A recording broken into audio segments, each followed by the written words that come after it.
Welcome to this calm journey into the darker corners of the Pokémon world. Let me know in the comments where you are listening from tonight, and if these long, quiet explorations help you drift off, make sure to subscribe so you never miss the next one. Tonight we are going to do something a little different. We are going to open the Pokédex, that friendly little device every child in the Pokémon world carries in their pocket, and we are going to read it properly. Not skim it, not glance at the type, the height, the weight, and move on. We are going to read the words that were actually written there, slowly, carefully, in the order they were given to us, and we are going to sit with what those words actually mean. Because the Pokédex is not a book of cute facts. It never was.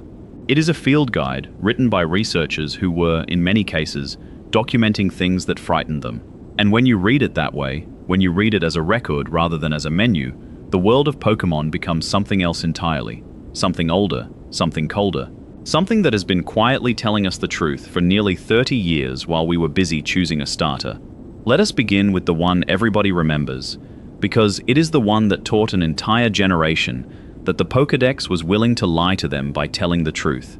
Gengar, a friendly purple shape with a wide grin, a creature that has appeared on lunchboxes and pajamas and birthday cakes, and the entry tells us that on the night of a full moon, if shadows move on their own and laugh, it must be Gengar's doing. Read that again slowly. Not that Gengar makes shadows move, that if you see a shadow move on its own, that is what Gengar is. The entry is not describing an animal in a field. It is describing a symptom. It is telling the reader what to look for, and, by implication, what to be afraid of. Other entries go further. Gengar is said to hide in the shadow of anyone it wishes to curse, and to steal the heat from a room, so that a person standing in a warm place will suddenly shiver for no reason they can name. That is a remarkable thing to write in a children's encyclopedia. It means that in the Pokémon world, the ordinary human experience of feeling cold for no reason has an explanation, and the explanation is that something is standing behind you. And it does not stop at cold. There is an entry that says, Gengar will pretend to be your shadow and walk with you, waiting for the moment to take your life. Not to battle you, not to challenge you, to take your life. That is the sentence, more or less, that a 10-year-old is expected to read on a small screen while standing in tall grass. And there is one more detail that makes it worse, and this is the part that keeps people awake when they think about it too long. Some of the lore around Gengar suggests it was once human, that the ghost types of the Pokémon world are not simply a type in the way fire and water are types, but a category of thing that used to be something else. Gengar's silhouette, if you look at it honestly, is a rounded human shape. Short arms, short legs, a grin. A creature that stands upright, that follows you, that mimics your shadow, that wants to be near you, specifically. Not near food, not near water, near you. That is the tone of what we are exploring tonight, and I want to set an expectation early. We are not going to rush. The Pokédex has been written and rewritten across 9 generations and dozens of games, and the same creature will be described gently in one game and horrifically in another. Sometimes the same entry appears in 2 languages with 2 entirely different implications. Sometimes a line was quietly removed in a later release, which tells you that somebody, somewhere, read it back and decided it had gone too far. Those removals are some of the most interesting artifacts in the entire franchise, because they are the closest thing we have to a confession. Someone wrote a sentence about a creature, published it, and then took it back. Tonight we are going to look at what was taken back. Let us stay with the ghosts a little longer, because they are the obvious door into this room, and then we will move somewhere far more unsettling, the ordinary ones. The ones nobody worries about. Haunter, Gengar's earlier form, has an entry describing how its tongue is made of gas, and that if it licks you, your soul will be drained away. Again, note the mechanism. Not poison, not injury, the soul.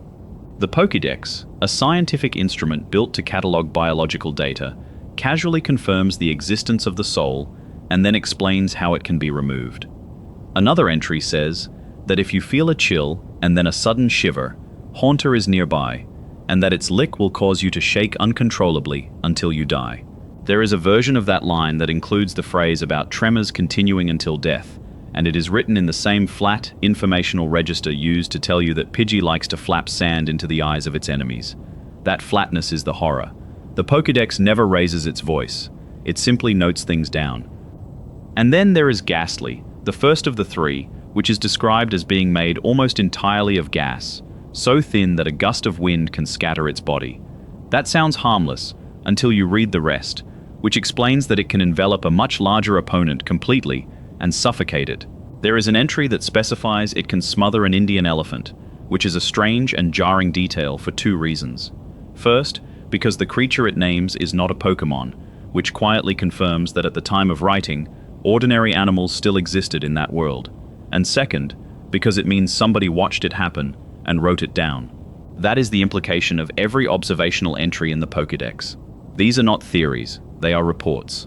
Somebody was there.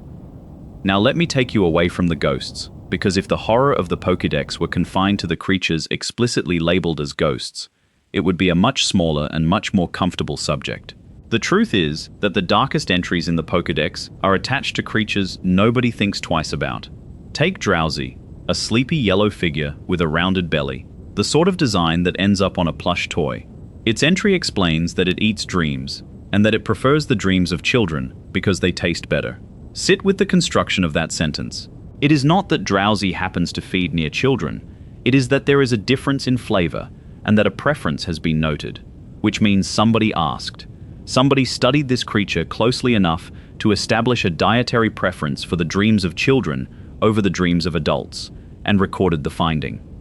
Another Drowsy entry says that it will remember every dream it has eaten, and will occasionally show a dream it particularly enjoyed to a person, if that person is one it has taken a liking to. That is almost sweet until you consider the inverse. Every dream it has eaten. It remembers all of them. Somewhere there is a creature holding the stolen dreams of hundreds of sleeping children, sorting them by preference. And its evolution, Hypno, is where this becomes genuinely difficult to read aloud. Hypno's entries describe it carrying a pendulum, using it to lull people into a trance. One of them notes that it will sometimes take a child home with it. There is a version that says it never allows the child's parents to see it doing so. Another says that Hypno has been known to hypnotize a person and then carry them off, and that this is why one should be careful when feeling suddenly drowsy in the street. That is a missing child report, written in the passive voice and filed under a species description. And there is a reason those Hypno entries are the ones fans return to again and again. Because they do not describe a monster in a cave, they describe a crime in a town. Somebody's child walked away with something that was smiling at them, and the official record of that event is a line in an encyclopedia. The Pokémon world has Pokémon centers and gyms and cheerful bicycle shops, and it also has a documented species that abducts children while their parents are looking elsewhere, and the response to this has been to note it down and move on. That gap between the horror of the content and the calm of the delivery is the single most consistent feature of the Pokédex, and it is why this subject has such a long tail. There is always another entry. Consider Yamask, a small ghost carrying a mask. The entry states plainly that it carries a mask of the face it had when it was human, and that it will sometimes look at the mask and cry. That is not a hint. That is not a fan theory, stitched together from 3 unrelated lines. That is the Pokédex telling you, without hedging, that this creature used to be a person, that it remembers being a person, and that it grieves. And that grieving thing can be caught in a ball, carried in a bag, and used in a battle for a badge. Nobody in the world of Pokémon appears to find this remarkable. A 10-year-old can capture a dead human being who is crying over the memory of their own face, and the game will congratulate them with a jingle. Its evolution, Cofagrigus, is described as having a body that is a golden sarcophagus, and its entries suggest that grave robbers who break into tombs are sometimes found afterwards as new Cofagrigus. There is a line stating it has been known to swallow people whole, and another stating that there are Cofagrigus which were once human. So the chain is complete, and the mechanism is explicit. A person dies, or is taken, and becomes the thing that takes the next person. The Pokédex documents a cycle of predation that converts human beings into predators of human beings, and it does so in the same tone it uses to tell you that Magikarp is famously weak. And then there is Phantump, which is the entry that tends to end conversations. Phantump is described as the spirit of a child who became lost in a forest and died there, now inhabiting a small tree stump. Some entries state that it makes a sound like a child's voice, to lure people deeper into the woods. Its evolution, Trevenant, is said to control the trees of the forest, and to trap those who harm it, ensuring they never leave. So the sequence is this. A child dies in a forest, becomes a thing that imitates a child's voice, and lures adults into a forest controlled by something that will not let them out. That is not a Pokémon entry, in the sense of describing an animal's habits. That is a folk tale.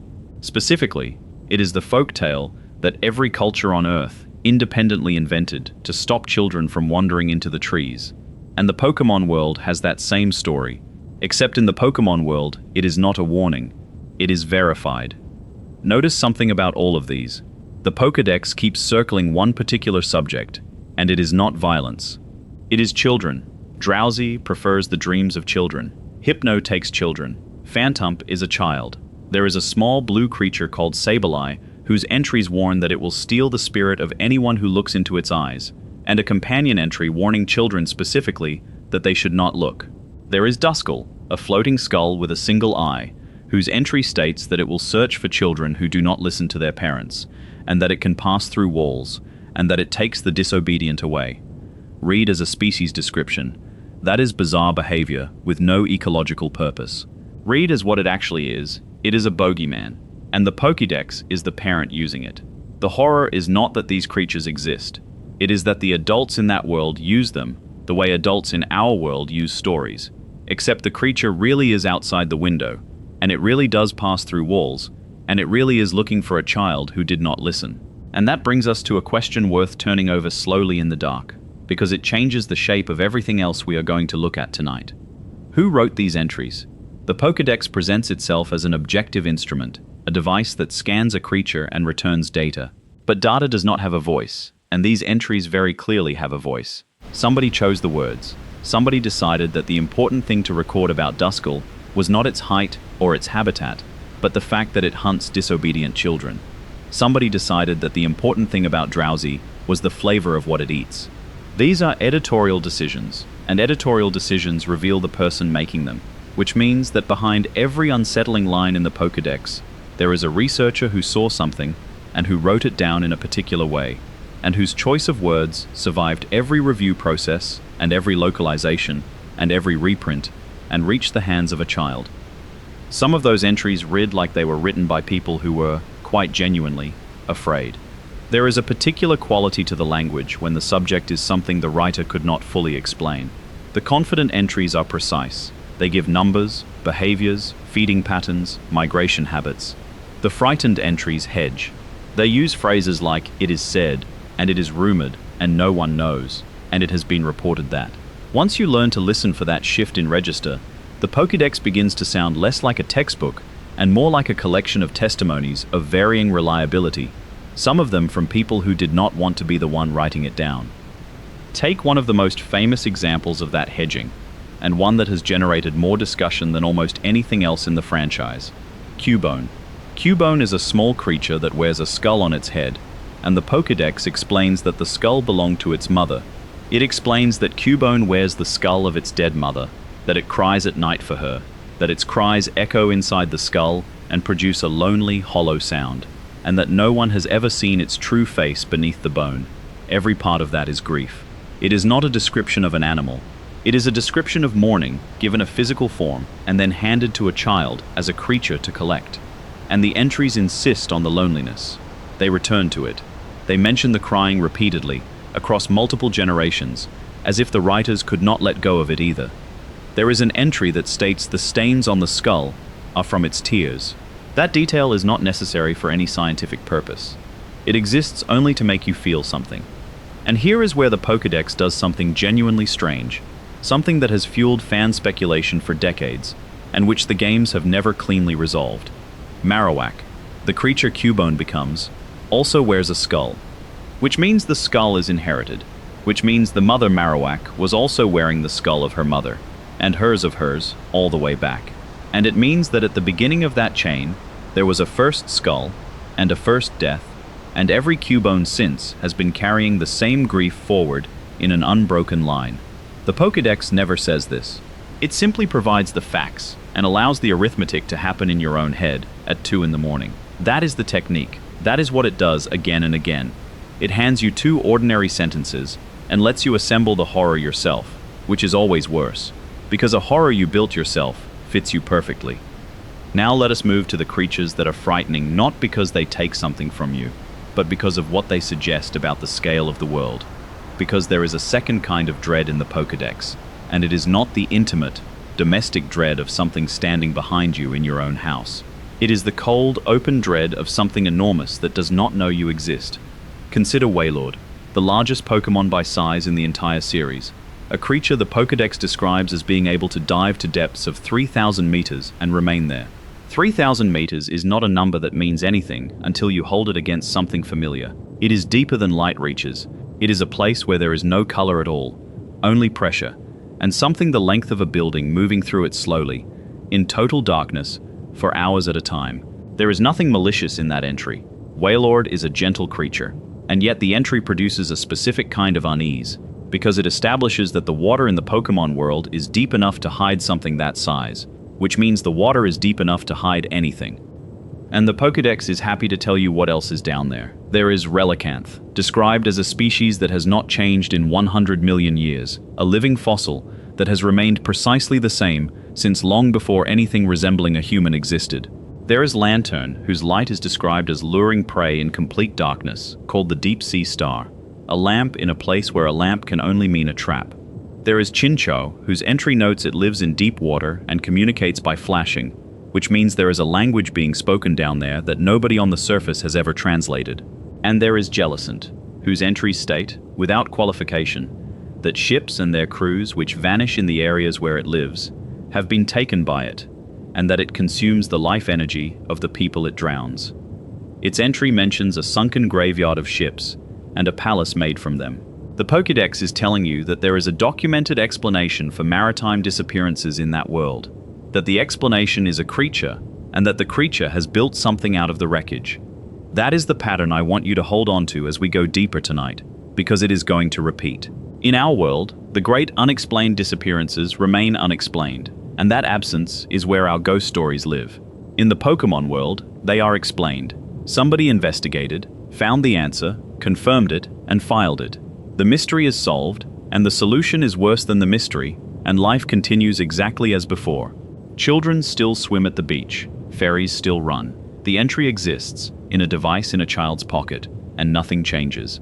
Let us stay in the water a little longer, because the ocean of the Pokémon world has more to tell us, and it tells it in that same flat, patient voice that never quite admits how frightened it is. There is a creature called Tentacruel, a floating mass of tendrils with 2 red orbs set into its head, and the entries explain that it has 80 tentacles which stretch and contract freely, that it wraps them around its prey to hold it in place, and that it weakens what it holds with a poison strong enough to leave the victim unable to move. One entry mentions that it drains its prey while holding it, and that the process is not quick. That is the detail that lingers. Not the poison, not the tentacles, but the pacing. Something in that water does not kill and leave. It holds, and it waits, and it stays with what it has caught for as long as the process requires. And when a swimmer in that world feels something brush their leg in murky water, they have an entry to consult, and the entry does not comfort them. Then there is Sharpedo, called the Bully of the Sea, described as capable of tearing through the hull of a tanker with its teeth. Consider what that entry is actually claiming. Not that it bites boats, that it can breach the steel hull of a vessel designed to cross oceans, which means every crossing in that world carries a risk that has no equivalent in ours, and which means somebody, at some point, was aboard a ship when the hull opened, and survived long enough to describe what did it. Because that is how the entry exists. Every observation in the Pokédex has a witness behind it, and the more violent the observation, the more you have to wonder about the condition of the person who reported it. And then there is the one that people tend to skip past, because it looks so unremarkable on the screen. Carvana, the small red fish that Sharpedo becomes, is described as attacking in schools, and the entry notes that these schools will attack boats, and that they are drawn to anything that intrudes on their territory. On its own, that is a nature documentary. But there is a companion entry which observes that a single Carvana is timid and will flee, and only becomes dangerous in numbers. That is the same principle we saw with Unknown, and it is one of the quietly recurring rules of that world. Weakness in isolation, something else entirely in aggregate. The Pokédex keeps noticing that the dangerous things are rarely the large ones. They are the small ones that arrive together. Which brings us naturally to one of the strangest and most genuinely disturbing entries in the entire series, and one that has almost nothing to do with ghosts, spirits, curses, or anything supernatural at all. Wishy-washy. On the surface, it is a joke. A tiny, wet-eyed fish with almost no strength, a creature that exists in the games as a punchline until you learn what it does. Its entries explain that when it is in danger, it cries, and that the light reflecting off its tears summons others of its kind, and that they gather in such numbers that they form a single enormous shape in the water, a shape that other Pokémon flee from. And here is the line that changes it. One of its entries states that even Gyarados, one of the most feared creatures in the sea, will run from a school of wishy-washy. Another notes that the resulting form is so powerful that experienced fishers will not go near it. So the mechanism is this. The weakest thing in the ocean cries for help, and the help that arrives is the most feared thing in the ocean, and it is made entirely of weak, crying things. There is something almost unbearable about that image if you hold it for long enough in the dark.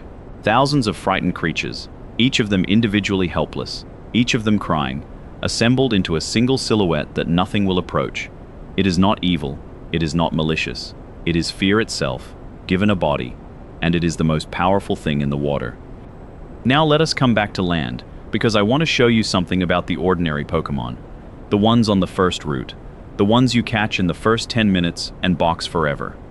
Rattata, a small purple rodent, the most disposable creature in the entire franchise, the thing players teach their children to run past. The entries tell us its incisors grow continuously throughout its life, that it will gnaw on anything, that it makes its nest anywhere, and that it will bite anything it encounters. One entry notes that it is cautious in the extreme, and that even while asleep it will move its ears to listen. Another mentions that its fangs are long and sharp and that it grows them constantly by chewing. That is unremarkable. But there is an entry which observes that wherever there is food, Rattata will appear, and there is a companion entry for its evolution, Raticate, which is where the tone changes. Raticate's entries state that its whiskers are its balance organ, that its teeth grow so long it must gnaw constantly on rocks and logs to keep them short, and that it has been known to chew through concrete and building foundations. One version notes that its fangs can crush cinder blocks, and another that it will topple buildings by gnawing at the supports. So the most common creature in the world, the one everybody ignores, the one that lives in every city and every field and every basement, chews through the load-bearing structures of human buildings as a matter of ordinary daily behavior. And nobody has done anything about it. There is no pest control arc in the Pokémon world. There is no government agency addressing it. There is an entry, and the entry is accurate, and buildings presumably continue to fall. That same quiet negligence runs through the early route Pokémon again and again. Spearow, a small brown bird, has an entry describing how it flaps its wings furiously to warn others of danger over a great distance, and another which notes that it is extremely bad-tempered and will peck at anything that moves. Fearow, its evolution, is described as having a long, thin beak, specifically shaped so that it can pull prey out of soil or water, and that it can fly for an entire day without landing. A creature with a beak evolved to extract living things from the ground, tirelessly, for a full day, in flocks that summon one another when provoked. And the game introduces this to you on the first route, cheerfully, as a minor inconvenience. Beedrill has an entry stating that it attacks in swarms when its territory is threatened, and that these swarms will pursue an intruder relentlessly. Another entry notes that it flies at high speed and stabs with the poison stingers on its forelegs and tail, and that a swarm attacking together is genuinely lethal. There is a version which specifies that it will not stop until the intruder has left the area, and one which describes a swarm forming when a single Beedrill is disturbed. So the arithmetic on the very first forest in the very first game is that a child walking through the trees can, by stepping wrongly, summon a swarm of venomous creatures that will pursue them until they leave. And the response of that world to this arithmetic is to make it the standard route that every new trainer walks. And now let me show you the entry that I think best captures what the Pokédex really is, because it is not a ghost or a predator or anything from the deep. It is a small, cheerful, blue creature that lives in the desert. Trapinch. Its entry explains that it digs a conical pit in the sand and waits at the bottom, and that anything which slips over the edge cannot climb back out. It explains that Trapinch can survive without water for a week, and that its jaws are strong enough that once they close, they do not open until the prey has stopped moving. And there is a detail which is easy to miss, and which is, I think, one of the quietest horrors in the entire Pokédex. Trapinch does not chase. It does not hunt. It digs, and then it stops, and then it waits, sometimes for days, in the heat, at the bottom of a hole, motionless, for something to make a mistake. Its whole existence is patience, and a child walking across the sand in that world is walking across a surface which has been, in places, deliberately engineered so that they will fall. That is the Pokédex. It is a document that describes a world of engineered traps, patient predators, grieving spirits, converted humans, and children who did not come home, and it describes all of it in the tone of a friendly assistant, and it hands it to a 10-year-old, and it says, "Go on. The tall grass is that way." I want to move now from the creatures that hunt to the creatures that were made, because there is a category of entry in the Pokédex that is not frightening because of teeth or venom or patience. It is frightening because it records a decision. Somebody sat down, in that world, and chose to do something, and the Pokédex is the paperwork that survived. Start with the one everybody knows, and almost nobody reads properly, Mewtwo. The entries describe it as a Pokémon created by recombining the genes of another, by scientists who spent years on the attempt, and they note that its battle abilities were raised to the utmost, and that in doing so, something else was lost. There is an entry which states that its DNA was altered so aggressively that it retained nothing of the gentleness of the creature it was made from. Another states plainly that because its body was created without a compassionate heart, it cannot form bonds with anyone. Read that as a research note rather than as a plot point. The finding is not that Mewtwo is violent. The finding is that a team of researchers successfully removed the capacity for affection from a living thing, verified the removal, and published the result. And the entries do not stop there. There is a line describing Mewtwo as having been created by a scientist after years of horrific gene splicing and DNA engineering experiments. And the word used is not difficult or complex or unethical. It is horrific. The Pokédex, which describes drowning sailors and abducted children without ever raising its voice, chooses that moment to editorialize. Something in the process of making that creature was bad enough that the flat voice cracked, just once, and let a value judgment through. That is the only real emotion the Pokédex ever permits itself, and it spends it there. Porygon carries a quieter version of the same weight. Its entries explain that it is a Pokémon made entirely of programming code, capable of moving freely through cyberspace, and that it was created by humans as the first artificial Pokémon. One entry notes that it does not require air, that it can travel through electronic networks, and that it was designed for space exploration, a purpose it has never actually served. So there exists a living thing that was built for a journey that was then cancelled, and it remains, in the world, waiting for a mission that will not come. Its later forms are described as having been upgraded, patched, revised. Something alive has a version number, and the entries mention that one of its evolutions was created with additional data that was never intended to function on its own, resulting in behavior its designers did not predict. Then there is Genesect, and this is where the record becomes genuinely difficult. Genesect is described as a Pokémon that existed 300 million years ago, that was excavated as a fossil, and that was then altered by a criminal organization, which grafted a cannon onto its back.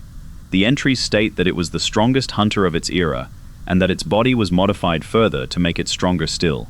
So the sequence is, something died 300 million years ago, was found, was brought back, and was then improved, by people, against the design of 300 million years of history. And it is not a mythical process. The Pokédex records fossil revival as routine. There are machines in shops that do it. Almanite, Kabuto, Aerodactyl, Lileep, all of them described as creatures regenerated from stone, and several of their entries note that the revived version is not quite the same as the original, that details were lost, that behaviors differ from what the fossil record would predict, which means every revived creature in that world is an approximation. A best guess, something walking around in a body that is close to correct. And the strangest of these, the one that reads least like biology and most like a warning, is Yamask's ancient cousin in spirit, the fossil Pokémon of the Galar region, described in entries as having been assembled incorrectly. Dracovish, Arctozolt, and their relatives are documented as creatures built from two different fossils fused together, with entries noting that the resulting body cannot function properly, that one such creature has powerful legs but cannot breathe outside water, that another is permanently frozen and cannot generate enough power to move well, and that all of them died out because they could not survive. Except they are not extinct now, they exist now because somebody put the wrong halves together and switched the machine on, and something opened its eyes in a body that does not work. The entries state that these creatures are in constant difficulty. That is the finding. Not that they are dangerous, that they are suffering permanently because of an assembly error, and that the error has been repeated enough times for a species entry to be written about it. Which leads to the thing I keep circling back to on these long nights, and the thing I want to leave you sitting with before we go further. The Pokédex is not a horror text because it contains monsters. Almost every entry we have looked at tonight describes a creature doing exactly what its nature requires. Gengar is cold because it is a shadow. Trapinch waits because waiting is what it is for. Wishy-washy cries because it is small. None of that is horror. That is just a world, honestly described. The horror is the researchers.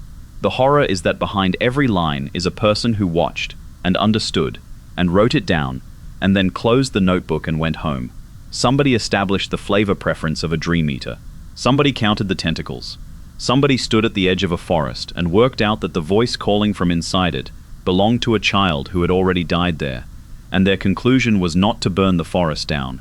It was to write a sentence about it, in a device given to children, so that the next one would know. So, let us meet some of those researchers, indirectly, through the work they left behind. Because there is a way to read the Pokédex that reveals not the creatures but the people, and once you start reading it that way, you cannot stop. The professors are the obvious place to begin. Every region has one, and each of them is presented as a kindly figure who hands a child their first companion and sends them out of the door with a smile. Professor Oak studies the relationship between people and Pokémon. Professor Elm specializes in breeding, in eggs, in how life begins. Professor Rowan studies evolution itself, the mechanism by which one living thing becomes a fundamentally different living thing. Professor Juniper studies origins, the question of where Pokémon came from in the first place. Read as job descriptions, these are gentle academic careers. Read as a body of work, they describe a scientific establishment that has systematically investigated reproduction, transformation, and the creation of life, in a world where all three of those things demonstrably can be manipulated, and where the results of manipulating them are on record as horrific. And each of them uses children to do the fieldwork. That is not a joke. That is the operating model. The professors do not go into the caves. They do not descend to 3,000 meters. They do not walk into the forest where the voice is coming from. They issue a device to a 10-year-old, ask them to fill it, and wait at home for the data. Every one of the entries we have read tonight, every description of something that drains a soul or crushes concrete or waits at the bottom of a pit, is data that somebody's child collected on foot. The Pokédex is not a book written by scientists. It is a book written by scientists using information gathered by children, and the children were not told what they were walking towards, because the entry describing it does not exist until after they have found it. That is the quiet engine underneath the whole franchise, and it explains something that otherwise makes no sense. Why is the Pokédex written the way it is? Why does an entry warn that children should not look into Sableye's eyes? Why does Duskull's entry specify that it comes for children who do not listen? Why is the reader addressed again and again in the second person, told what will happen to them, told what to avoid, told what the shiver on the back of their neck means? Because the reader is a child in the field, alone, at night, and the entry is the only thing they have. The Pokédex is not an encyclopedia. It is a survival manual, and it is written in the register of an encyclopedia so that the person holding it does not panic. Once you accept that, a whole set of entries reorganize themselves into something much more coherent and much more distressing. Consider how many entries are essentially instructions. Do not approach it while it is sleeping. Do not look directly at it. If you feel a chill, leave. If you hear a voice, do not follow it. If the shadows move, it is already too close. If you find a hole in the sand, do not step near the edge. These are not observations about animals. They are rules. And rules of that kind only get written after somebody has broken them. And there is one more layer, which I think is the last thing worth holding tonight before we go on. The Pokédex has been revised, repeatedly. Entries have been softened. Lines about death have been quietly replaced with lines about fainting. The tremors that continued until death in one release became something vaguer in the next. Regional variants of the text disagree with one another about whether a creature kills or merely frightens. Somewhere in that world, or in ours, there is an editorial process that has been working steadily for decades to make the record gentler, and the fact that we can still see the older versions underneath means the process was never finished, which means the version in the child's hand is not the full record. It is the approved one, Somebody decided what a 10-year-old walking into the tall grass was allowed to know, and the parts they removed are still out there, in older printings, in other languages, in the earliest drafts, describing exactly what the shadow does when it stops pretending to be yours. So let us go looking for those removed parts, gently, the way you would turn over a stone in a garden at night, knowing something is underneath it, and choosing to look anyway. The clearest place to start is with the entries that changed. Because when a species entry is rewritten, the original does not disappear. It sits in an earlier release, in a different translation, in a strategy guide, printed before anybody thought to check, and it says what the newer version decided not to say. Take Drowsy. In the version most people know, its entry explains that it puts its victims to sleep and then eats their dreams, that it prefers pleasant dreams to unpleasant ones, and that if you wake up feeling as though you did not sleep at all, it may have been beside your bed. That is unsettling enough on its own, but the detail worth sitting with is the mechanism. Drowsy does not need permission. It does not need the sleeper to be willing, or aware, or even asleep to begin with, because the entries specify that it induces the sleep itself. It arrives, it puts you under, it feeds, and it leaves. And the only evidence that any of it happened is a tiredness you cannot explain the next morning. There is a version which notes that it stands at the pillow, not near the bed, at the pillow. Somebody measured the distance. And then there is the companion detail, which is the one that turns it from a monster into a system. Drowsy's entries describe it as remembering every dream it has ever eaten, and there is a line explaining that it will occasionally show a dream it has taken from someone else. So a creature that has consumed thousands of dreams from thousands of sleepers can replay them. It carries a library of other people's private minds, and it can open the library, and the reason it does this, according to the entries, is that it is trying to be pleasant. It is offering you something nice. It just does not understand that the nice thing it is offering belonged to somebody who is not in the room. Hypno takes this and removes the ambiguity entirely. The entries state that it carries a pendulum, that it swings the pendulum to induce sleep, and that when it is not hungry, it will sometimes put a person to sleep for no reason at all, simply because the opportunity presented itself. And then there is the entry, the one that has been discussed for 25 years and has never been softened as much as people expect. It states that Hypno has been known to take children away when they are sleeping. That is the whole sentence. There is no follow-up entry explaining where they were taken, or whether they came back, or what happened to them, because the Pokédex does not do follow-ups. It records the observed behavior, and then moves to the next number in the list. Consider what it would take to write that sentence. It cannot be written from a single incident, because a single incident is an anecdote, and the Pokédex is not written in anecdotes, it is written in patterns. Has been known to means it happened, and then it happened again, and then it happened enough times that a researcher felt confident describing it as characteristic behavior of the species. Somewhere in that world there is a case file with more than one name in it, and the summary of that file is 9 words long, and it appears in a device given to traveling children as a matter of course. The entries around it are almost worse for how casual they are. Hypno's habitat is not listed as remote. It is not a deep-sea creature or a mountain dweller. Its entries place it near towns, near people, in the ordinary spaces where ordinary lives happen.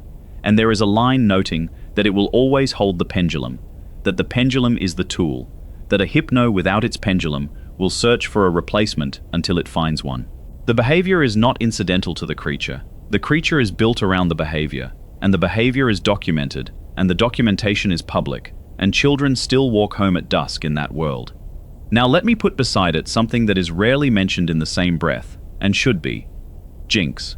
The entries describe a creature that moves rhythmically, that sways as it walks, that appears to be dancing at all times, and that people who watch it will begin to sway along with it without meaning to. One entry notes that it speaks in a language that sounds like human speech, that researchers have attempted to interpret it, and that no interpretation has been agreed upon. Another states that it cries out in a voice resembling human words, and that the words appear to have meaning to other Jinx. So there is a creature which speaks, which has a language, which is understood by its own kind and not by us. And the official position on this is a shrug in a sentence. Nobody in the Pokédex ever asks the obvious question, which is what a creature with a language is, exactly, and whether it should be catchable, and whether the pleasant swaying it induces in nearby humans is charm, or something closer to what Hypno does with a pendulum. That is the pattern I want you to hold as we go deeper tonight. Again and again, the Pokédex documents something that would, in our world, stop everything: a language, an abduction, a removed capacity for love. And it documents it in the same font, at the same size, between two entries about how much a creature weighs and what it likes to eat. Let us go to the graveyards then, because that is where the record stops pretending altogether. Yamask, a small dark spirit that carries a mask, and the entry says the mask was its face when it was human, not a face like a human's, its face. The entry states that it wears the mask of the person it once was, and that it will sometimes look at the mask and cry. There is no metaphor available here, no alternative reading, no way to soften it into something appropriate for a children's product. The document confirms, in one sentence, that human beings die in that world and come back as Pokémon, that they retain enough of themselves to grieve, and that they carry the evidence of who they were in their hands, forever, where anyone can see it. And then the Pokédex does the thing it always does, which is to keep going as though nothing happened. Because Yamask can be caught, Yamask can be trained. Yamask has a base stat spread and a catch rate and a listed egg group. Somewhere in that world there is a system that has assigned a difficulty rating to capturing the ghost of a person who is currently mourning their own death. And its evolution, Cofagrigus, has entries explaining that it is a coffin, that it contains something, that gold and treasure are found inside it, and that people who reach in for the treasure become part of the collection. One entry states that it has been known to eat those who trespass, and another that it will disguise itself as an ordinary sarcophagus and wait. There are 16 listed inside one of them in the more detailed accounts. 16 sets of remains, described in the register of an inventory. Phantump is worse, and it is worse specifically because it is small and it is round, and it looks like something a child would want. The entries state that it is the spirit of a child who became lost in a forest and died there, and that it inhabits a tree stump and animates it. Then the entries add the detail that turns the whole thing into something that happens rather than something that happened. They state that it makes a sound like a child's voice, and that it uses this sound to lure people deeper into the forest. And in some accounts, the reason it does this is that it is lonely. Sit with the sequence. A child gets lost. The child dies. The child becomes something that can call. And what it calls with is its own voice. The voice its parents would recognize. And it calls people further in. And the ones who follow it become the next voice. That is not a ghost story. That is a self-sustaining mechanism, documented, with a national number, and its evolution. Trevenant has an entry stating that it can control the trees of the forest at will, that it uses its roots to trap anything that harms the woods, and that it is kind to the small creatures that live there, but shows no mercy to people who cut down trees. The forest is not haunted, the forest is administrated, and once you see that the region has a graveyard layer, you start noticing how many entries quietly reference something that used to be alive and human. Drifloon, described as carrying children away, formed from the collected spirits of the departed, with an entry noting that it tugs at a child's hand and that the child is never seen again, and another noting that it is disappointed when what it grabs is heavier than expected. It is a balloon with a weight limit, and the weight limit is a child. Its evolution, Drifblim, is described as traveling in groups at dusk, and there is a line explaining that nobody knows where it goes. Duskull, described as being able to pass through walls, as watching children who have misbehaved, and as delighting in their fear. One entry states that it will carry away those who do not listen to their parents. Another says that it can make itself invisible, and that it enjoys the moment when a child realizes they are being observed. That entry is not written for the child. That entry is written to be read by the child, and that is a choice somebody made.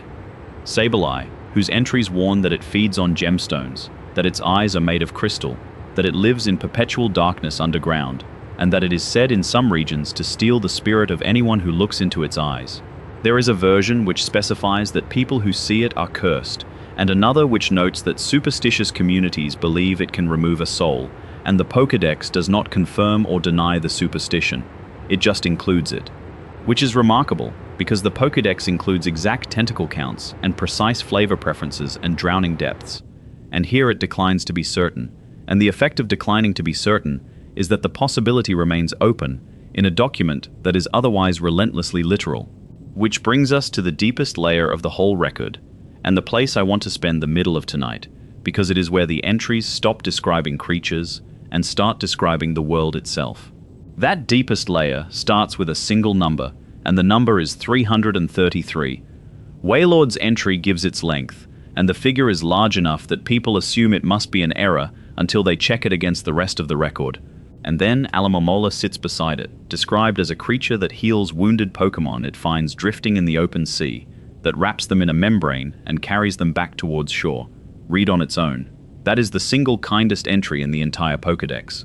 Read in context. It is a description of a triage service, and triage services only exist where there are casualties.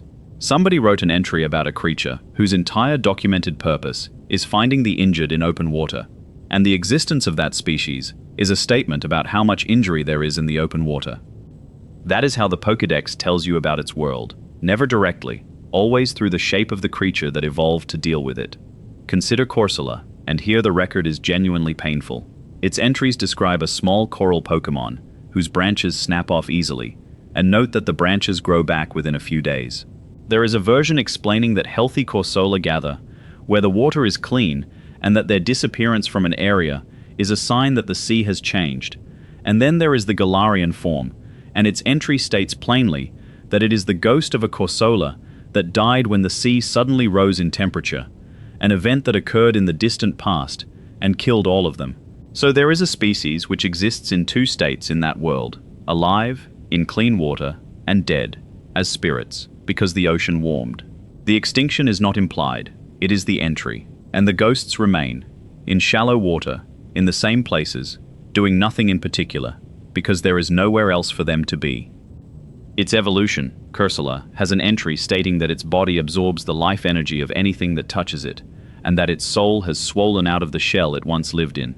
One version notes that anyone who touches the swollen soul will be drained. So a creature that died in a mass ecological event has become something that unintentionally harms whatever approaches it, and it did not choose that, and cannot stop it. And the Pokédex records this as a habitat warning rather than as a tragedy.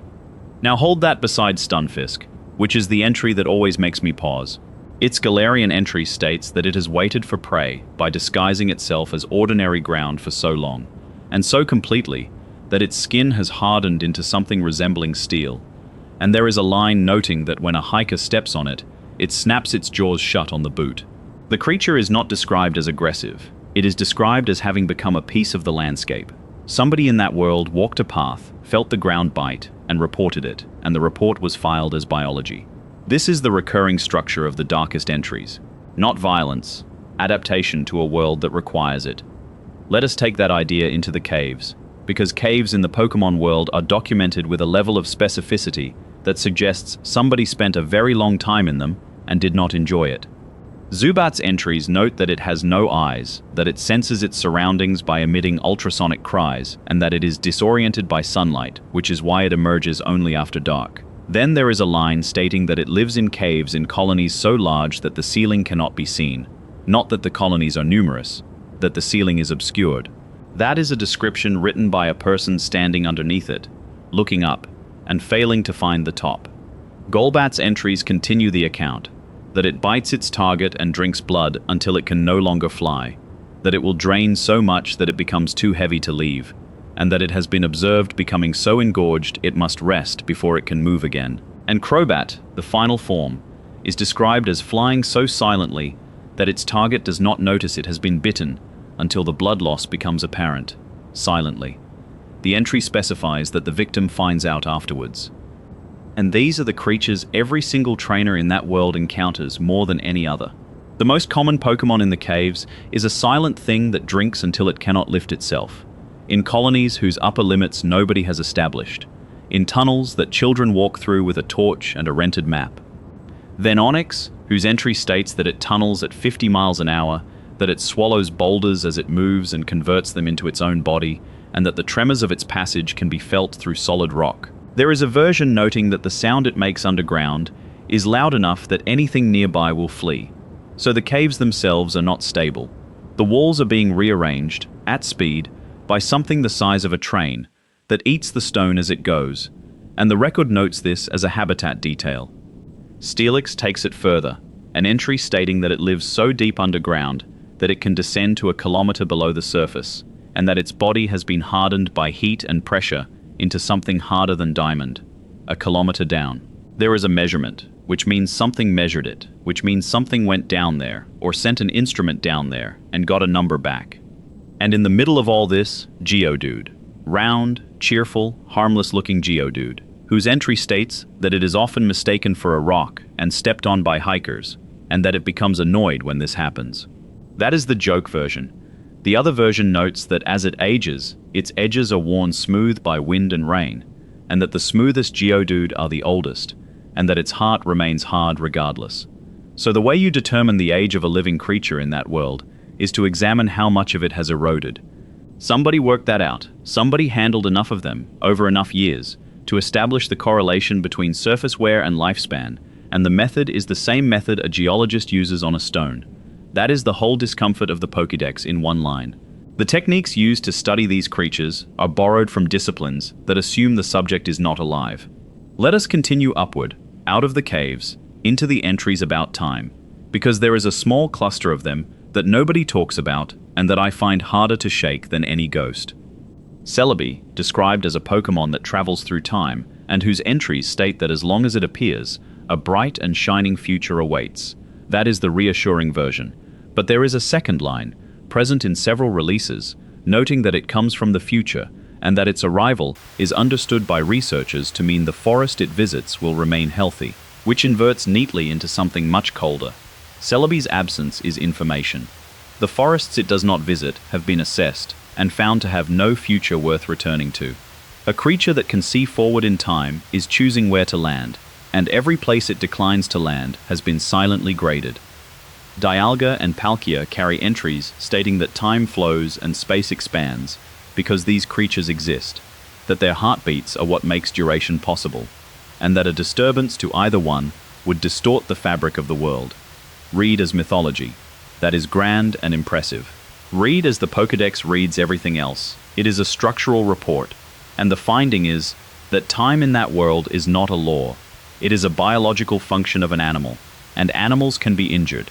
Somebody wrote down that the passage of time depends on something with a pulse, and then filed it at number 483, between two other entries, and moved on.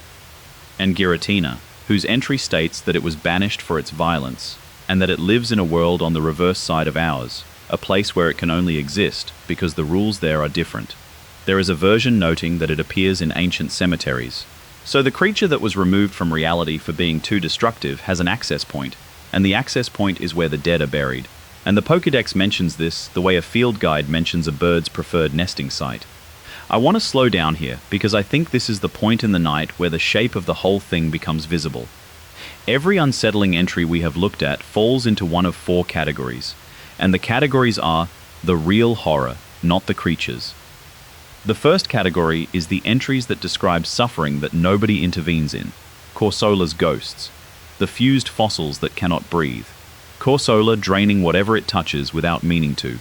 The record observes, describes, and does nothing, because observation is the entire function of the document. The second category is the entries that describe human deaths, plainly, and continue. Yamask's face, Phantom's voice, the 16 inside the coffin, the children Hypno takes. Each of these is a sentence that would end a newspaper's front page in our world, and in that world it ends at a full stop and is followed by a weight in kilograms. The third category is the entries that were softened, the tremors that used to continue until death, the lines that said kill and now say faint, the regional texts that disagree about whether something is lethal.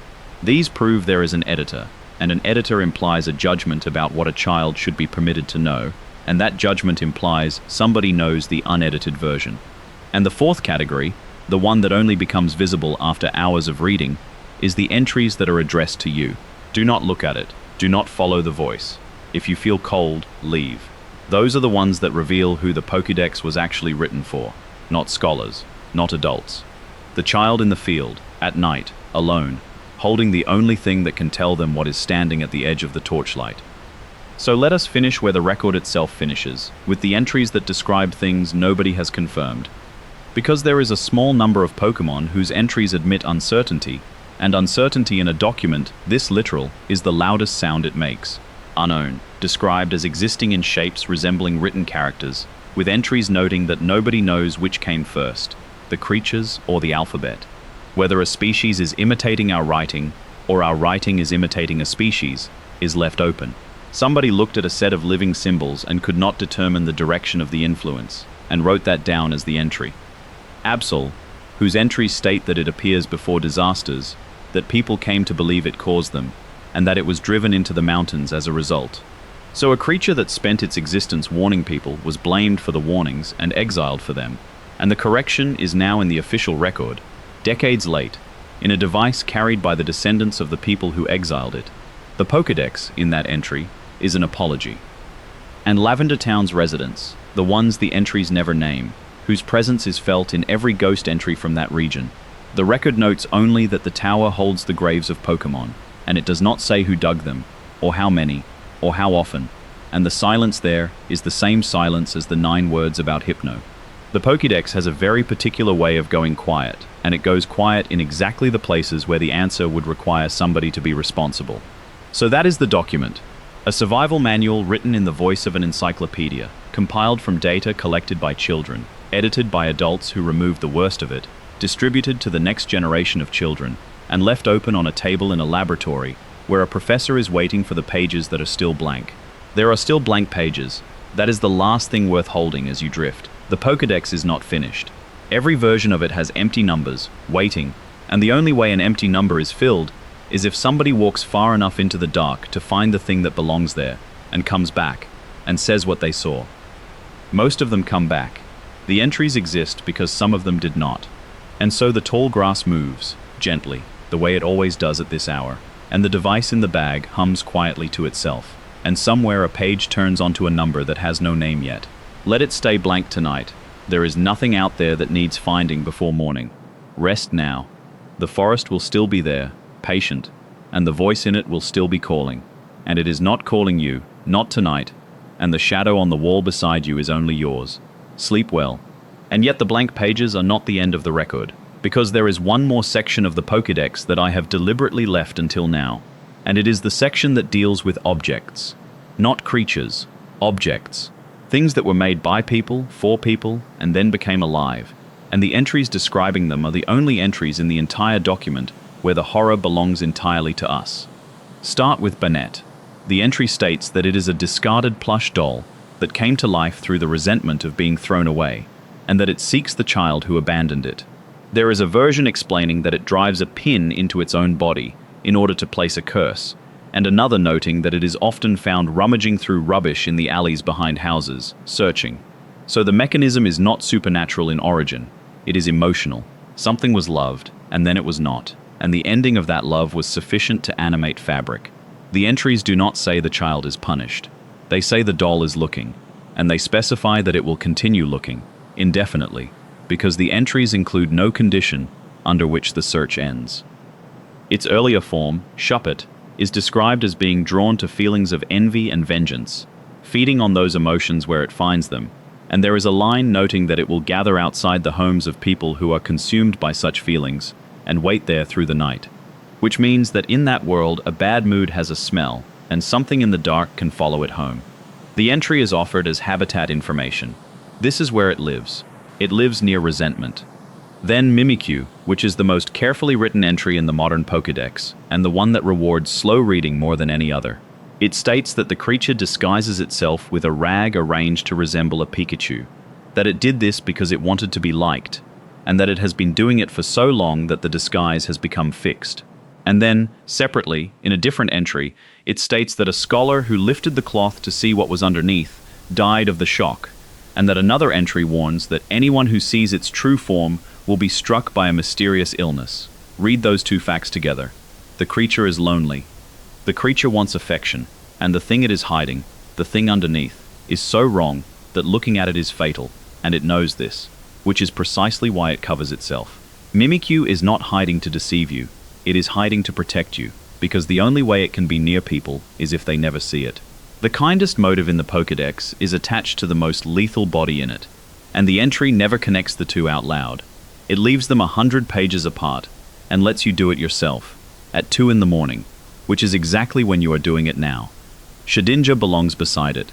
The entry states that it is an empty shell, that it does not move or breathe, that its body is hollow, and that a hole in its back should never be looked into, because anyone who does will have their spirit taken. And then, there is the detail that makes it genuinely strange. Shedinja does not appear the way other Pokémon appear. It emerges from the discarded husk of an evolving Nincada, which means something left and something remained. And the thing that remained is not the creature. It is what the creature stopped being, walking around, with an opening in it. And the official guidance is to avoid eye contact with the opening. Spiritomb is the largest number in the whole document. Its entry states that it is a Pokémon formed from 108 spirits, bound to a fissure in an odd keystone as punishment for misdeeds committed 500 years ago. 108. Somebody counted them, and somebody knows what each of them did, and somebody 500 years ago decided that the appropriate sentence was not death but containment, together, in a stone, indefinitely, and the sentence is still being served, and the stone can be picked up and carried in a bag by a child on a bicycle. There is a version of the entry noting that it was bound there and cannot leave, not that it will not, that it cannot. The Pokédex is describing a prison, and it has assigned the prison a national number and a base stat total. Frostlass takes the same idea and localizes it. The entries state that it freezes its prey solid and displays the frozen bodies in its lair, arranging them, keeping them. There is a version noting that it is said to be the spirit of a woman who died lost on a snowy mountain, and another noting that it targets travelers and men in particular, and another describing its breath as being cold enough to freeze a person instantly. So there is a lair in the mountains with a collection in it, and the collection is people, and the reason for the collection, according to the folklore the Pokédex chose to include, is that the thing making it once froze to death up there alone, and has been furnishing the room ever since. And then Sandygast and Palisand, which return us to children, because the Pokédex always returns to children. Sandygast is described as a mound of sand animated by the grudges of the dead, forming on beaches where people have died, and there is an entry noting that it takes the hand of anyone who reaches into it and does not let go. Palisand, its evolution, is described as a sand castle, and the entry states that it draws the vitality out of small creatures caught in its structure, that the bones of its victims accumulate beneath it, and that it looks like an innocent castle built by a child on the shore. So the sand castle on the beach in that world may be a construction, and it may be a creature. And the difference between the two is only discoverable by touching it. And the reason it looks like a child's castle is not coincidence. It is camouflage tuned specifically to the thing children make. Litwick is the same logic applied to light. The entry states that it appears to guide travelers with its flame, but that it is actually leading them into the spirit world, and that it absorbs the life force of the living as fuel. There is a version noting that it will shadow a person, quietly, for a long time, waiting for the moment their strength begins to fade, not attacking. Accompanying, its evolutions continue the account. Lampant described as haunting hospitals and waiting near the sick, arriving when someone is about to pass, and Chandelure described as burning the spirit out of a body, leaving the body alive and empty, wandering, because the part of it that made it a person has already been consumed. That is the entry. It does not kill you, it removes you and leaves what is left standing. Honage, a sword, with an entry stating that it was once an ordinary blade possessed by a departed spirit, that it will wrap its cloth around the arm of anyone who picks it up, and that it drains the life of that person while they hold it. And its evolution, Aegislash, described as having been carried by generations of kings, and as being able to detect the qualities of a leader, with a line noting that it has served as the companion of rulers, and another noting that it has controlled them. Not served, controlled. Somewhere in that world there is a history in which the throne was occupied by a person holding a sword that was making the decisions, and the Pokédex mentions it the way it mentions everything, in passing, between a height and a weight. Which brings me, near the end of the night, to the two entries that I think are the true floor of the document, the point below which it does not go, and it reaches that floor twice. The first is Parasect. Its entry states that the mushroom on its back has grown larger than the insect beneath it, that the mushroom releases spores, and that the mushroom is in control. There is a version which specifies that the bug is no longer the one making decisions, and another which notes that the host has been drained of its will, and another which observes that Parasect prefers damp, dark places, which is a preference of the fungus and not of the insect. So there is a creature in the national record which is, in the plainest possible terms, a dead thing being operated. The face is still there, the legs still move, the eyes are blank in the artwork, and they are blank because somebody drew them that way on purpose. And a trainer can catch it and raise it and battle with it, and what they are raising is a mushroom wearing an animal. The second is Cubone, and I have saved it because it is the one everybody knows in outline and almost nobody reads to the bottom. The entry states that Cubone wears the skull of its dead mother, that it never removes it, and that no one has ever seen its face beneath. It states that it cries, constantly, at night, and that the sound is mistaken for the cry of a lonely animal, and that the stains on the skull are the marks left by its tears. And then the record adds the detail which turns grief into architecture, that it thinks of its mother when it looks at the moon, and that its crying can be heard by other Cubone, who will cry in response, and that in some areas the sound carries far enough that whole valleys are known for it. So there are places in that world named for the noise orphans make, and the evolution, Marowak, is described as having grown strong through grief, as having taken up the bone as a weapon, as being tempered by hardship. That is the officially sanctioned reading. The child mourns, the child hardens, the child fights. It is presented as growth, and in one region there is a further form, a Marowak, that dances with fire, and is described as a guardian of graves, performing a ritual to console the spirits of the dead, which means the orphan grew up and took a job tending the cemetery, and the Pokédex records the career change without comment. That is the last thing I want to give you before the night closes, because it is the entire document in miniature. A creature is orphaned. The orphan is observed. The observation is written down accurately, respectfully, without cruelty, and without help. The entry notes the tears and the stains and the sound carrying across the valley, and then it notes the height and the weight and the type, and then it moves to the next number, because there is always a next number, and the person writing it has thousands more to complete, and the child collecting the data is already walking towards the next patch of grass. Nobody in the Pokédex is a villain. That is what makes it what it is. The researchers were thorough, the professors were kind, the children were brave, the creatures were only ever being what they are, and out of all that decency, page by page, entry by entry, a document was assembled that describes a world where the ground bites, the shadows keep their own hours, the sea has a warming event in its history, and the ghosts to prove it, the graves have staff, and the sandcastle on the beach is counting the bones underneath itself. And it was printed in a friendly font, and it was given to a 10-year-old, and the 10-year-old said thank you, and put it in their bag, and went outside. But before morning comes, there is one more region of the record left to walk through, and it is the one that unsettles me most, because it is not about creatures at all. It is about the places they were put.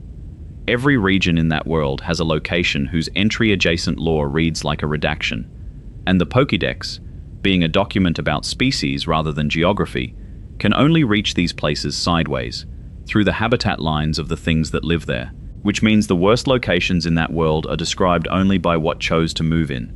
Consider the abandoned power plant. The record notes that Voltorb was first sighted at a facility where Pokeballs were manufactured, and that it resembles one exactly. Not approximately, exactly. And the entry adds that nobody knows how or why this resemblance occurred. So a factory produced a device, and then something appeared in the building shaped like the device, and the leading scientific position on this is silence. Its evolution electrode is described as consuming electricity until it becomes unstable, and as being prone to detonating without provocation, and there is a version noting that it gathers where power lines run, and that the more it eats, the more likely the explosion becomes. So the abandoned plant is not abandoned because of a business decision. It is abandoned because it filled up with things that eat current and burst, and the current is still flowing, and the things are still eating. Magnemite belongs to the same address.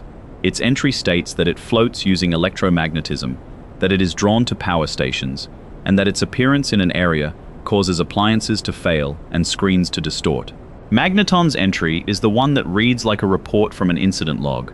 It notes that 3 Magnemite link together, that the resulting unit raises the ambient temperature of its surroundings by 2 degrees Fahrenheit, and that in one recorded case, the appearance of a group of them caused a large city to suffer a complete blackout.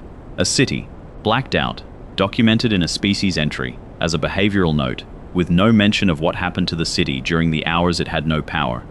That is the pattern. The Pokédex will tell you a metropolis went dark, and then immediately tell you the creature's height. The same sideways method reveals the burned tower.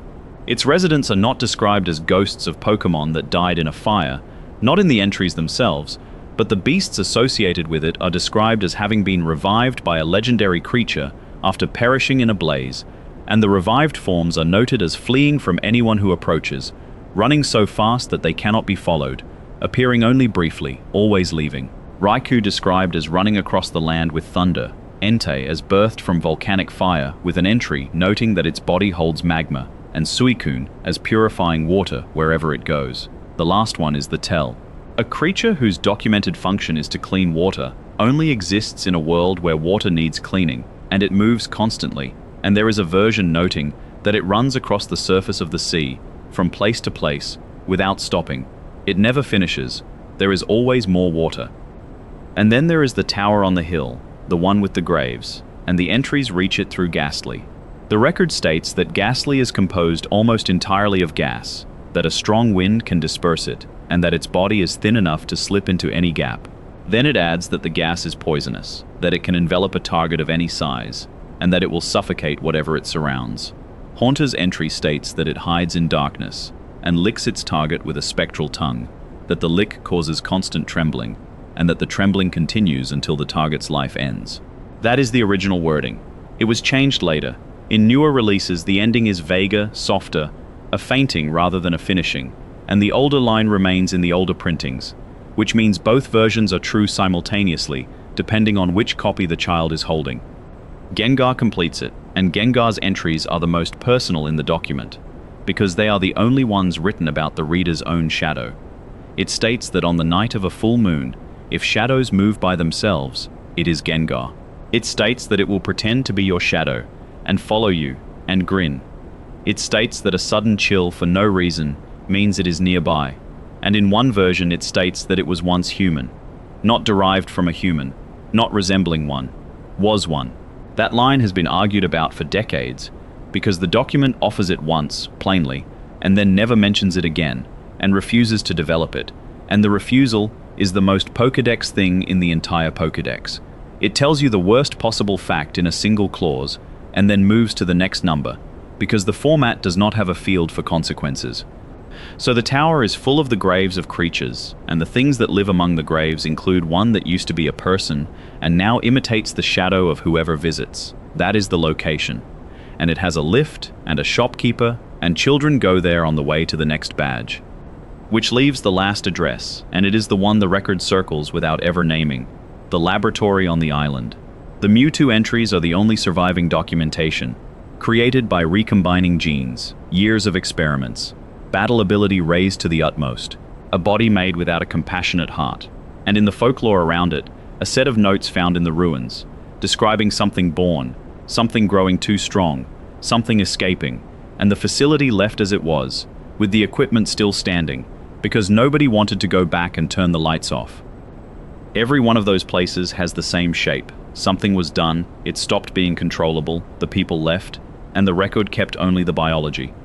And here, right at the end, is what I think the darkest entry in the Pokédex actually is, and it is none of the ones people list. It is the fact that the document has a completion percentage. There is a number on the device that tells the child how much of the world they have catalogued, and the number is designed to be filled. It rewards filling. It is presented as an achievement, a target, a goal a good trainer works towards. Which means every one of the entries we have read tonight, the mask that used to be a face, the voice in the trees that belonged to a child, the coffin with 16 inside it, the sword that has controlled kings, the creature that cries at the moon in valleys named for the sound, every one of them was somebody's progress.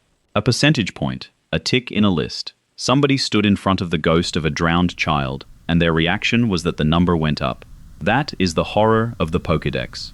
Not the contents, the format. It takes grief, extinction, abduction, engineered cruelty, permanent suffering, and human death, and it sorts them numerically, and it puts a completion bar at the top, and it gives the whole thing to a child as a reason to leave home. And the child does leave.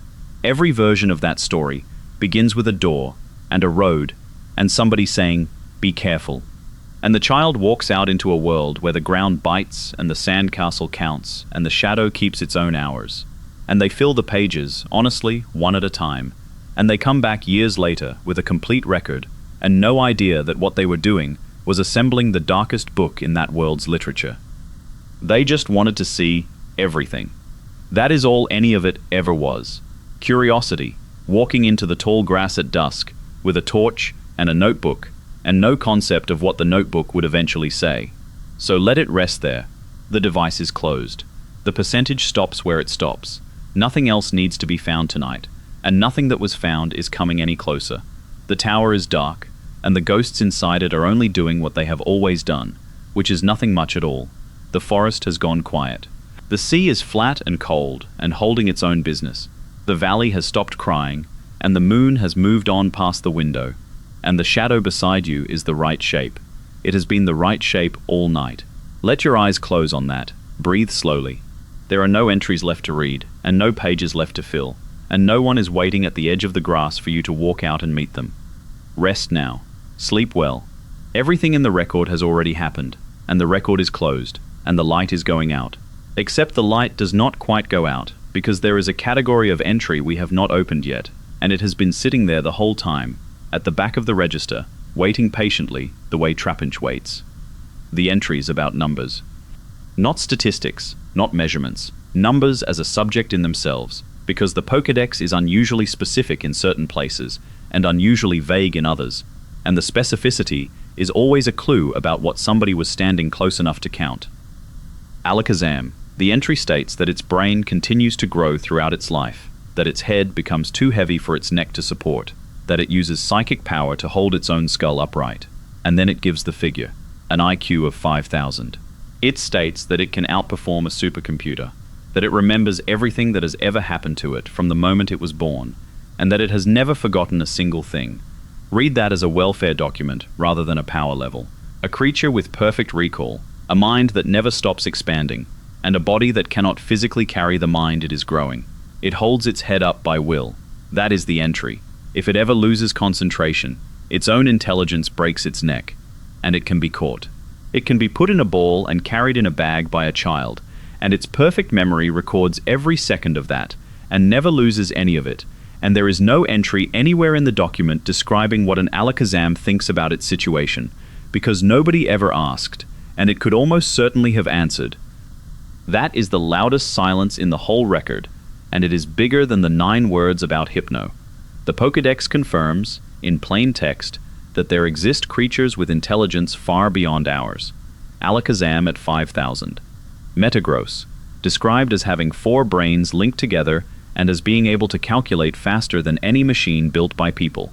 Slowking, whose entry states that the moment a Shelder bit its head, it gained extraordinary intelligence, that it has an IQ comparable to a genius, that it is engaged in constant research into the world itself, and, this is the line, that if the Shelder were removed, it would lose all of that knowledge instantly and forget everything it had discovered. A researcher whose entire body of work depends on a parasite remaining attached to its skull. Metagross, Slowking, Alakazam, Mewtwo. 4 documented minds equal to or greater than human intelligence, and the system that documented them assigns them catch rates. Nobody in that world seems to have noticed the contradiction, or if they noticed, the notice was edited out, along with the tremors that continued until death. And the numbers keep appearing where you least want them. Cophagrigus with its 16, Spiritomb with its 108, Tentacruel with its 80, Magneton with its 2 degrees and its blacked out city, Wailord with its length, Steelix with its kilometer, Zubat with a ceiling that could not be found, which is the only place in the document where a number was attempted and abandoned, Ninetales with its 1,000 years. The entry states that it can live for 1,000 years, that each of its tails holds a mystical power, and then it delivers the sentence that has survived every revision the Pokédex has ever undergone, that anyone who pulls on one of those tails will be cursed for 1,000 years, not punished. Cursed, and for the exact span of the creature's own lifetime, as though the curse is not magic at all, but a contract with a term attached. And there is a second entry noting that it is highly intelligent, that it understands human speech, and that it holds a grudge for a very long time. Understands human speech, again, filed as trivia. Vulpix, its earlier form, has an entry stating that it is born with a single white tail, which splits as it grows, and another noting that if it is not permitted to release the heat stored inside its body, it will become unwell, which means that a Vulpix kept in a small space, quietly, by somebody who does not know this, is suffering, and the Pokédex knows, and has written it down, and the writing down is the extent of the intervention. That is the intervention every single time. A sentence. Cubone's stains, Corsola's warmed sea, the fossils that cannot breathe, Yamas crying at its own face, Mimikyu's rag, the Vulpix that cannot cool. Every instance of documented suffering in that world has been met with the same response, which is accurate description, filed numerically, distributed widely, acted upon never. And so the archive grows, and the world does not change, and that is the thing I think the Pokédex is really a record of. Not creatures, not danger.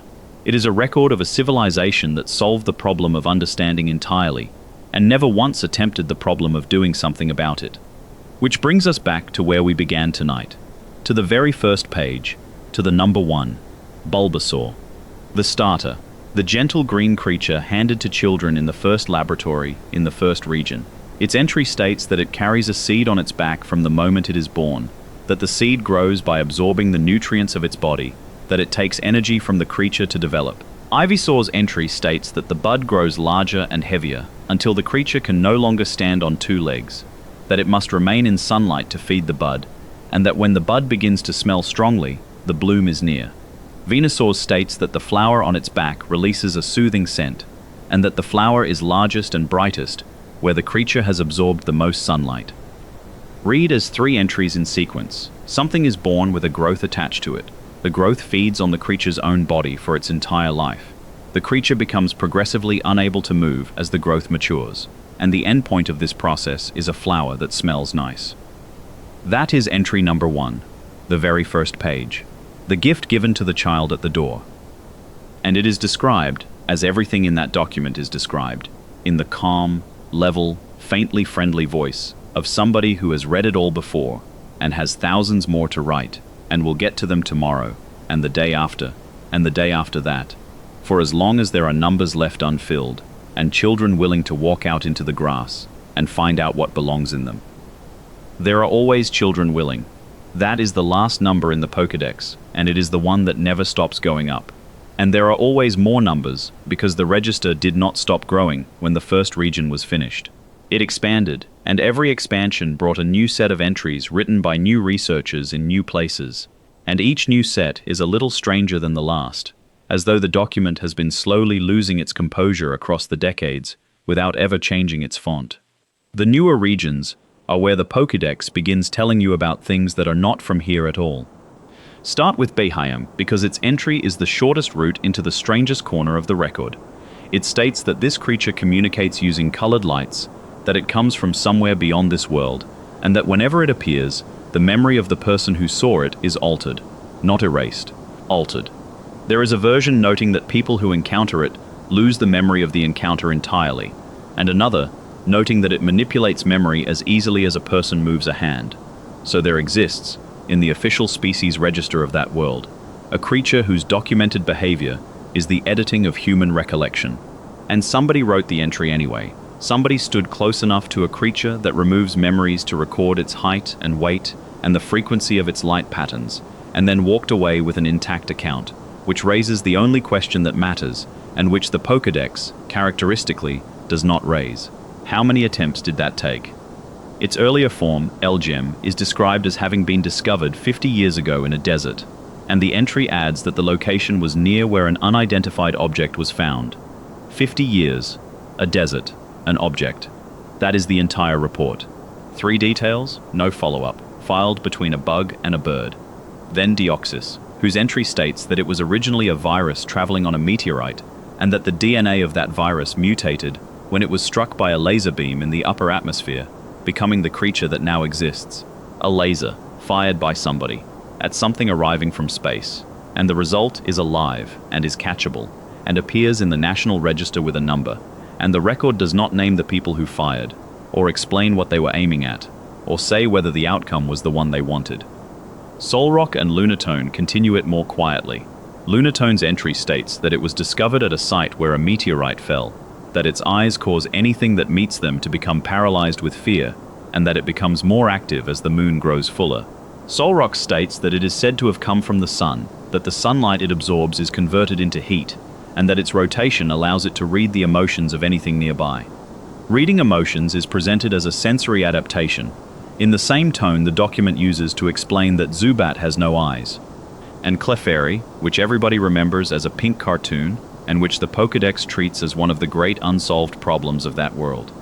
The entry states that it gathers on nights of the full moon at a specific mountain, and that it dances in circles, and that the reason for the dancing is unknown. It states that it is rarely seen, that its appearance is considered lucky, and that some believe it came from the moon, not a metaphor. The record includes, as a genuine hypothesis, that this species is not native to the planet, and the closest thing to evidence the Pokédex ever offers is a stone found at the mountain where they gather, which causes them to change form when they touch it. So there is a rock on a mountain that arrived from somewhere, and the creatures gather around it in the dark, in circles, for reasons nobody has established, and they are altered by contact with it, and the official entry describing all of this ends with the word unknown. The Pokédex says unknown very rarely. It says it about Cloyster's interior, about Unknown's origin, about Clefairy's dance, and about the reason Voltorb looks like a Pokeball. 4 unknowns, and if you set them beside one another, they form a shape that nobody in that world has ever been willing to name out loud. And then there are the Ultra Beasts, and this is where the document finally admits that it is out of its depth. They are not given ordinary entries at first.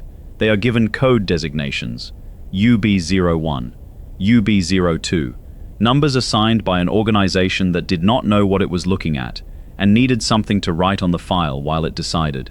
Nihilego, described as resembling a parasite, as having a body of glass-like material, and as behaving in a way that appears to be that of a child, with an entry noting that the venom it injects causes those affected to lose their inhibitions and become violently confident.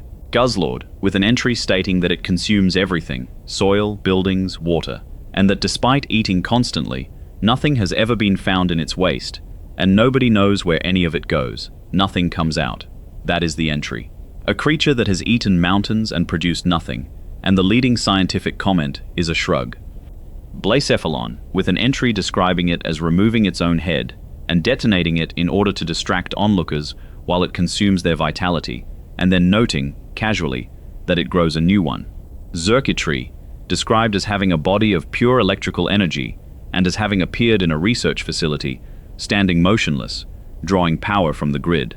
Kartana, described as being a single sheet, thinner than paper, with an edge sharp enough to cut through a steel tower, and there is a line noting that it becomes dull when it rains and cannot be used afterwards, which reads less like biology and more like an equipment note. These are the entries where the calm voice of the Pokédex finally sounds like it is holding something back. The wording tightens, the sentences get shorter, there is more hedging, more it is said, more no one knows, more this has not been confirmed, because these creatures did not evolve in that world. They came through, from somewhere the record has no vocabulary for, and the researchers were reduced to describing them the way you would describe an object recovered from a crash site. And the thing that unsettles me about the Ultra Beast entries is not their contents, it is that they were eventually integrated. The code numbers were replaced with names. The names were slotted into the register alongside the rodents and the birds and the flowers. Nihilego sits in the same list as Pidgey. Guzzlord, which has eaten cities and excretes nothing, has a listed egg group and a base friendship value. The document absorbed them. It took things that arrived from outside reality and gave them a height in meters and a weight in kilograms, and by doing so it made them ordinary, because that is the only thing the Pokédex knows how to do with anything. Measure it, number it, move on. That is the machine at the heart of it all. Not curiosity. Processing. The Pokédex is a device for converting the incomprehensible into a tidy line of text, and it has never once failed, and it has never once refused. A grieving orphan, a drowned child's voice, a mind of 5,000, a creature that eats memory, a thing that came through a hole in the sky. All of them, in the end, get the same treatment. Name, number, category, height, weight, 1 or 2 sentences of flat prose, and then the next page. There is something almost merciful in that, on a night like this one. The document is not frightened of anything. It has looked at everything in that world, including the parts that came from outside it, and it has kept its voice level throughout. It has never panicked. It does not panic now, at whatever hour this is, with the register still open and thousands of entries still to be written. So let that be the last thing tonight. Not the monsters, the steadiness. Somebody, somewhere in that world, is awake at this exact hour, at a desk, with a lamp on, writing a sentence about something nobody has seen before, and their hand is not shaking. They will finish the sentence. They will note the height. They will close the book. And it will still be there in the morning, and so will you, and nothing between now and then requires you to be awake for it. Let your breathing slow. Let the numbers drift out of order. The grass is still. The tower is dark. The sea is holding its business. The valley is quiet, and the shadow beside you is exactly the shape it should be. Rest now, because there is still one thing left in the register, and it has been at the back of my mind all night, and it only makes sense now that everything else has been laid out. The Pokédex describes creatures that were worshipped. Not admired, not respected, worshipped in temples, with offerings, by people who built stone structures around them and then, in almost every recorded case, stopped. Begin with Regirock, Regise, and Registeel, because their entries are not biology at all. They are archaeology. The record states that these three were sealed away by people in ancient times, that each was placed inside a chamber, and that the doors to those chambers were closed, with instructions that cannot be read by anyone who does not already know the answer. Regirock's entry notes that its body is made of rocks that have been repaired over the centuries with whatever stone was available nearby, so that its shape has changed over time. Regise's states that its body is frozen at a temperature so low that nothing can melt it, not even magma, and that the ice is from an ice age. Registeel states that its body is harder than any known metal, and that it has been hollowed out, and that nobody knows what is inside. Three creatures, sealed by people, in three separate locations, behind doors requiring knowledge that has been mostly lost. And there is a fourth chamber in the record, and a creature associated with it described as the one that commands the others, and the entry notes that it was sealed most carefully of all. That is the whole account. Somebody, long ago, in that world, decided that these things needed to be underground with the doors shut, and they did not leave a reason, they left a lock. And the lock has instructions, and the instructions were given to the future, to be solved, by exactly the kind of curious child the Pokédex was designed for. So the entries are not warnings, they are an invitation with a puzzle attached, and the people who built the puzzle knew who would eventually come. Then Groudon and Kyogre, and here the record turns into a climate report written in mythological language. Groudon's entry states that it is said to be the creature that expanded the continents, that it can evaporate water with the heat of its body, and that it has slept underground in magma for a very long time. Kyogre states that it is said to have raised the sea, that it can summon rain that covers the world, and that it sleeps at the bottom of a trench. And then both entries note the same thing, that the two of them once fought, that the fighting caused drought and flood on a scale that threatened everything alive, and that a third creature ended it.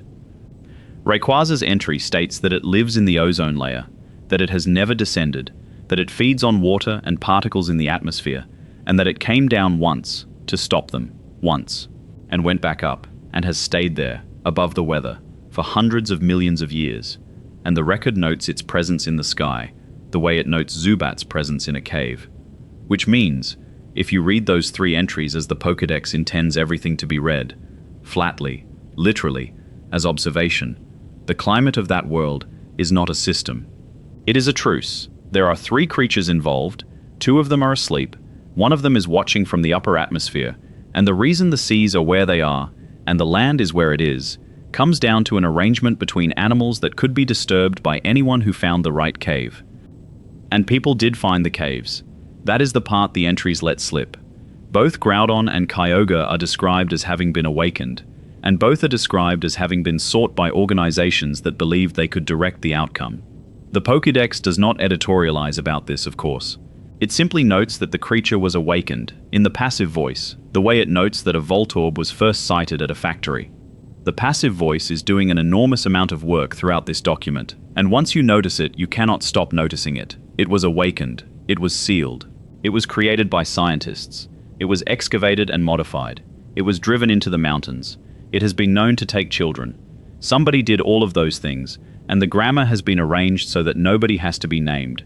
Lugia and Ho-Oh follow the same pattern in a gentler key. Lugia's entry states that it lives at the bottom of the sea in isolation because the beating of its wings is capable of collapsing houses, and that it comes to the surface rarely, and that it chooses solitude deliberately in order to avoid causing harm. That is one of the very few entries in the entire register describing a creature that has voluntarily removed itself from the world for the sake of everything else in it. It is at the bottom of the sea because it is careful. Ho-Oh states that a rainbow forms behind it as it flies, that it is said to bring happiness to anyone who sees it, and that it revived 3 creatures that died in a fire. And here the flat voice produces one of its rare, quiet devastations, because the entry notes that Ho-Oh has been searching, for a very long time, for a trainer worthy of it, and has not found one. Not that it has not looked, that it has looked, continuously, for centuries, across an entire world of people, and the search is ongoing. The document records a permanent, unfulfilled search as a habitat note, and then the last of them, the one that closes the loop on everything we have said tonight. Mew. The entries state that it is so rare that it is considered a mirage by many, that it has been sighted only a handful of times, that its fur is so fine it appears invisible to the naked eye, and that it contains within its genetic code the DNA of every Pokémon in existence. Every one. Which means that the small, gentle, playful creature glimpsed a handful of times in recorded history is the origin of the entire register. The ghosts, the traps, the orphans, the parasites, the sealed things behind the ancient doors, the mushroom driving the insect, the doll looking for the child who threw it away. All of it folded up inside something that weighs 4 kilograms and hides in the jungle and is described in the entries as being fond of playing. And that is the creature they found. That is the creature they took the genes from. Mewtwo's entry says it was created by recombining the genes of another, and the other is this: a shy, invisible, curious thing that was doing no harm at all. And out of it, deliberately, by process, over years, they made something incapable of affection, and then they wrote the word horrific in the file, and then they gave the file a number, and put it in the same book as the flowers and the rodents and the birds. The first entry in that book describes a creature carrying a growth that feeds on its own body. The last of the original ones describes the source of all life in that world, sitting quietly in a jungle, being studied. Between those 2 covers is everything. Every measurement, every unknown, every softened line, every valley named for crying, every counted tentacle, every never confirmed, every has been known to. A complete and honest, and utterly unhelpful record of a world, written calmly, by people who understood it perfectly, and changed none of it. And it is still open. That is what I keep returning to on nights like this. It has never been closed, not once, not in any region, not in any generation. Somebody adds to it every day. The numbers keep extending. New chambers get found, new doors get opened, new things come through from places that have no name, and every one of them gets a name, a number, a height, a weight, and 2 flat sentences, and then the page turns. But not tonight. Tonight the book can sit where it is, open on the desk, with the lamp still on and nobody reading it. Nothing needs a number tonight. Nothing needs measuring or counting or confirming. The chambers are shut, and the instructions are unread, and the things behind the doors are as asleep as you are becoming.